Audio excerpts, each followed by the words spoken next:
I got some questions lately from some friends back home and some from new people here that just arrived in China, and they asked me, Paul, what are some of the biggest challenges about moving to China? Now, I have been in China for over 3 years now, so I feel I have a little bit of experience in these matters. I figured we can go to this beautiful park near my college and have a chat with you. I said this before, Zhongshan is full of like little tiny parks all over the place, and they're beautiful. I mean, from the outside you can't really see much because they're so lush and green. When you get into them, they blow you away. Now notice I said challenges. They're not hardships, they're not things that I hate. Challenges, I think, is a better word because it kind of means that there's something for you to conquer, problems that you strive to solve. Again, this is also me. Everyone has different challenges when they move to another country. It also depends on what country you're coming from. I'm coming from Southern California. Wow, it's like a little children's play area. Doesn't look abandoned, but there's nobody here. Wasn't expecting to see this on the top of this hill. They even have little toy backhoes. Who didn't love playing with backhoes and little construction trucks when you were a kid? Now this is very interesting. They have what looks to be an abandoned roller skating ring. And it's a ring. It's small, but it's an actual ring. So let's talk about the very first one. And it's the most obvious one, and that of course is the language. The language is very hard. Hard as it is for the local Chinese people to learn English, it's just as hard for people who speak English to learn Chinese. Challenge really permeates all other challenges. Learning the language will vastly improve your experience and your ability to conquer other challenges while you're living here. Now, I am trying to learn Chinese, and it is difficult, but little by little, I'm getting it. So yeah, language, reading, writing, there's no direct translation between the two languages. So oftentimes people have to translate ideas and concepts rather than the words themselves. And so any kind of miscommunication, anytime there's a misunderstanding between colleagues or friends and things like this, most of the time that is due to the language barrier and things getting lost in translation. Oftentimes they'll say something in English and it might come off as being rude, but in reality it's just the phrase that they have been taught. They're not trying to be rude, they're just using the tools that they have to communicate. And the same thing goes with me. When I use Chinese, maybe my grammar is wrong or I use the wrong, click rule or something like this. It's not meant to be rude, it's just the tools that I have learned so far. At the end of the day, when you smile at somebody, that seems to be the universal language of friendship. It's more about how you say it rather than what you say. Next one is just dealing with the government. Now, I find that the Chinese government loves paperwork. If you go to a Chinese office to try to manage your work permit or your visa, it's all about paperwork. Papers everywhere. And you go to these offices and there are stacks of paper everywhere. Now it is changing, of course, because they are moving more towards online systems and everything, but that is slowly happening. Any country you go to, you're going to have paperwork. You're going to have bureaucracy. And indeed, in my opinion, America has more bureaucracy and more paperwork to live your life and to move there than China does. What makes it so challenging and confusing is the language barrier. You don't understand what is needed. You don't understand how to fill out these forms. And so that is another challenge that you just have to get over. And the longer you are here, the easier it is for you to recognize certain characters, and you can get through it. Most language problems I can get away with using translation apps, and I use Baidu Translate or even Google Translate works. But even with those translation apps, oftentimes things get lost in translation, or it sounds kind of funny, it's not idiomatic enough. One of the biggest apps used to communicate is WeChat, and oftentimes when you go places, the people will want to become your WeChat friends so that they can use the translation software through WeChat. When I first got here, that translation software was rubbish. It was just terrible. But now they've improved on it, and it's not bad. It's pretty good, and it's very easy to communicate with people via WeChat. Oftentimes my friends will send me little messages in Chinese. I use the translation, I send it back in English, they use the translation so they can read it in Chinese. So it works, and that's technology helping us through that particular challenge. Here in Guangdong, they speak Cantonese, and so their Mandarin is much different than, say, if you're from the northern part of China or even western China. And they have different dialects for the different towns that you go to. So the Mandarin that I have learned here is vastly different than the Mandarin that's spoken just in the next province over. And that adds another bit of challenge. Reading, just reading signs, traffic signs, business signs, even menus can be still a challenge until you get a feel for certain characters and what they mean. Even WeChat and Google have the ability to scan a menu and it will translate it very poorly, mind you, but it'll translate it into English. However, again, the translations can be a little strange. So keep that in mind. It's never a perfect translation. Next is internet access. They say that like 70% of the actual internet is blocked by the Chinese Great Firewall. Maybe that's true, I don't know. There are ways around it. You don't need me to go into that. You know how you get around it. But when you use those methods, it slows down your internet. So it's slow and unstable to use the internet in the way that we have become accustomed to in the West. It just becomes the norm after a while and you get used to it. I don't use Google in China. I miss using Google. So instead I use Bing. And Bing is accessible here, both in English and in Chinese.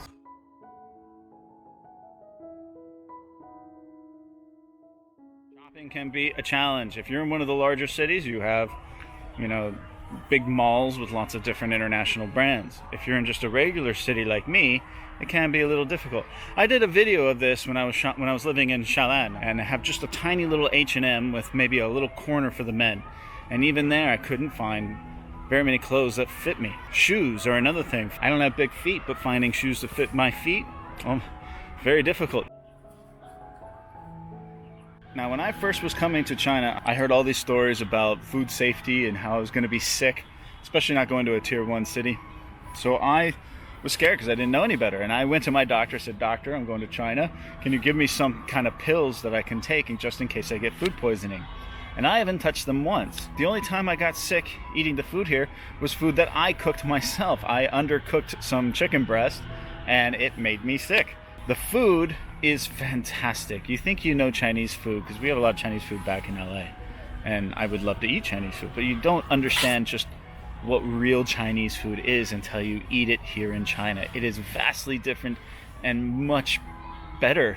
It just is. And it's one of the main reasons why I have stayed in China, is because the food is so damn good. However, typical Western foods are difficult to find, and it's a big debate when you talk with your other foreign friends here, who is the best hamburger, who has the best pasta, who makes the best pizza. Even my favorite ones here in Zhongshan do not compare to the ones back home. They have a large variety of different types of Chinese foods, and you can do that. But eating Chinese food every day it's just something we're not used to, and you have to get used to it. You try your best to find the ingredients that you're used to. I like Mexican food, so finding chili sauce and salsas can be difficult, but it is there and it is available, and you can cook.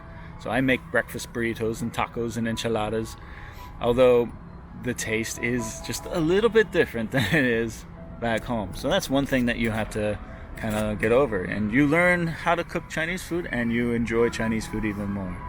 But sometimes you still want that taste of home. That's why I like going to Starbucks. It's a little taste of home. I think the biggest one that I've struggled with is breakfast. The Chinese love to eat zhou, which is like a porridge, and noodles for breakfast. And that's like a lunch for me. So finding a Western style breakfast in the morning is nearly impossible. There are some Western restaurants that serve all day breakfast, but those restaurants don't open till 10 a.m. So go ahead and embrace the Chinese breakfast because it is delicious, but it's a lot of vegetables, it's a lot of carbs. Can't go wrong with a good set of baozi. There's a big cliched stereotype out there that Chinese people don't know how to drive. It's not that they're bad drivers. It's that they just have a different driving culture, completely. The people drive slow because it's more erratic here. It's safer that way. And I've done it too. When I drive here in China, I have adapted to the local driving culture. And when I go back to America, I have to readapt to American driving culture. Even something as simple as honking. In the West, if you honk at somebody, They can get mad at you. How dare you honk at me? You're being rude. Here, honking has a completely different function. Honking is to let everyone know, hey, I'm behind you, or hey, I'm going to pass you, or hey, look at me, I'm here, don't hit me. Another big challenge you have to get used to is the fact that you are being watched all the time. There is almost no privacy in China. If you're in a big city like Guangzhou and everything, people don't care so much because you have, foreigners everywhere. However, if you're in a tier 2, tier 3, or even the countryside, everyone sees you, everyone watches you, everyone stares, everyone follows you, everyone takes your picture and your video, and there are video cameras everywhere, so everything is monitored. It's part of the culture here. I mean, I once asked, a student, I said, do you like to go hiking? He said, no, I don't go hiking because there's no cameras. It's dangerous. I said, well, that's why people go hiking in the West, because there are no cameras. People don't like being watched. By Western culture, this would be terrible. This is Big Brother watching everything that you do. Your phone messages, your WeChat messages, even this YouTube channel, I'm sure, is being monitored by someone here. And that's fine. And I'm okay with that. I got nothing to hide. So even now as I'm recording this, I've got these guys that are just staring at me from everywhere. Like, what is that foreigner doing talking to a camera in a park? It's just something that you get used to. I've gotten used to it. It's fine.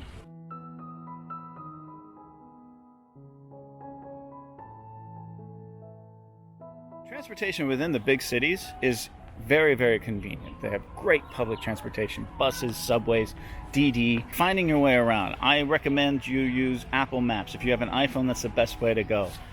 Apple Maps not only has everything in English, but it also has the bus routes and the subway routes and the best ways to get to and from places, including high-speed rail. Google Maps does that as well. However, you need to use the special software in order to get to work, and that's not always convenient when you're on the go, and it's also not very stable or fast. If you want to go to the countryside, it's completely different. Outside the major cities, getting around is very, very hard if you can't speak the language or read the language. So it requires a lot more adaptability, a lot more patience. And for that matter, just information alone. There's very little information in English about China, about specific cities, about hiking trails, about events, about restaurants, and parties and things like this. So getting just local information about your town in English is difficult to come by. On the backside of this park, more village-like. You got some older gentlemen playing ping pong and playing mahjong. It's a lot more quiet. All the children are still at school right now, so there's no children in the park. But it's very quiet, and looks like a firefighter memorial over here. Great little nooks and crannies for you to get lost in. Basketball. There's a dried up little koi pond here with no koi in it. Let's talk about some other things. One of the biggest things is that it's very easy to lose touch with your friends and family back home. Now, I make it a point to go home as often as possible so that I don't lose touch with my family. And that's difficult. This is a long flight, and it's costly. But all your friends back home, you lose touch with them.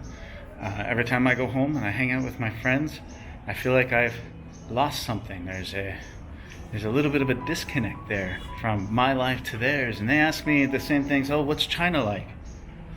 And it's difficult to answer that because it's like explaining your entire life to somebody all over again. That's one of the reasons why I like this channel, is because my friends and family can see exactly what China is like. I still get that question every time I go home. Naturally, we'll make comparisons between home and China. I'm going to do another video about that, by the way, about reverse culture shock. Everyone talks about culture shock, but I think culture shock really hits you when you go back home and you see the differences between what you've been accustomed to living abroad and what it's like back home. That reverse culture shock is the really trippy part. And that also goes along with you have a very disjointed idea of what home is. When you're in LA, you say, oh, my home is in this town or this part of the city, or down in Orange County or out in the valley. And you can very easily distinguish where home was. At the end of the day, I go home to my apartment on the college here in Zhongshan, China. So is that my home? Or is my home back in Southern California? Or is my home in California? Is my home America? Is my home Western United States? Is my home North America? Is my home Western culture? It really just kind of messes with your head. Am I really a man from the West living in the East? Or have I become a citizen of the world? I don't have an answer for that. I'm still learning and discovering that myself. So I'm curious what you all think. If you live abroad, how does that dynamic, how does that paradigm affect your daily life and your thinking every day? I'm curious. There's also a lack of Western media. I'm not just talking about movies and music and TV shows, because when you go home you start, everyone's talking about this movie or that TV show and you have no idea what they're talking about. But it's also news media, especially Americans who say, I don't like to get into politics because I left America to get away from all that. Well, I don't. I follow American politics. I think it's important. It's not just something I enjoy, but it's also my responsibility. So I'm very engaged. So right now, the American government is partially shut down because of the whole border wall dispute. It seems a little silly to me, and I don't want to get into the, who's right and who's wrong about that. I think you guys already know my opinion on it. But what it does, this government being shut down, affects me. I needed to go home during Spring Festival to accomplish some paperwork with the federal government. I'm going to be unable to do that, so I'm not going to go home. I have to wait till summertime, hopefully if the government is open then, in order to do that. Policy, especially foreign policy, affects me greatly here, the whole trade war thing. I feel like I'm a troop on the front lines of all of this, and I see things from a different perspective than those on CNN or Fox News. I definitely have very strong opinions about these matters. Also, I am a guest in this country. As host, China has treated me very well. The government has been very kind to me. Even through all of this crap that's going on between our two cultures, I continue to be blown away by the warmth of the people and how inclusive they really are. Isolation that I feel is due to a communication barrier. And the more Chinese that I learn, the more culture that I learn, the more I realize that they're not excluding me. There's an artificial barrier, a wall, if you will, between me and them. So what we should be doing is breaking down that wall, finding ways to communicate better. On the political side, it seems to be a mess if you watch the news. But on the ground, smiles abound. And yeah, there you can say, oh, there's new rules. Foreigners are not allowed to do this and foreigners are not allowed to do that. And that's true. I'm not a Chinese citizen. Of course I'm not allowed to do it. Just like if you came to America and you're not an American citizen, there are certain rights that you don't have.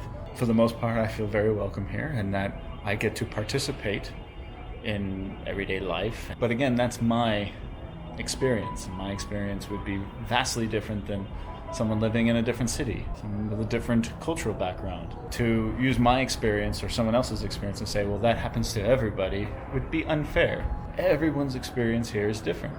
Those are the challenges that I've had and how I've gotten over them, and the ones that I continue to struggle with and hopefully will conquer in the future. So that's it. I haven't done a talk in the park in a long, long time.